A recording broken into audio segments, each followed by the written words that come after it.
Here's something most people don't expect to hear from a surgeon, and that is the operation is my job, but the result, at least a lot of that, is yours. And your part starts weeks before surgery. Surgery is a little bit like an athletic event for your body. We stress out your body during the surgery, and so we must train for it. You need protein, you need the guide that gives you exact daily target, the vitamins on your checklist, 8 glasses of water a day, and if you smoke, this is the best reason you will ever have to stop, because nicotine chokes off the exact blood supply to your body that it needs to heal.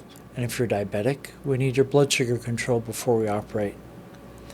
The guide has exact numbers I need you to follow, but here's a promise about all of this. If something isn't ready, we don't cancel your surgery. We postpone it. We fix the problem together.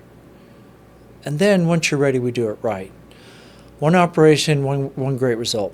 The checklist below covers every step. Please work on it with your coach and start today, not next week.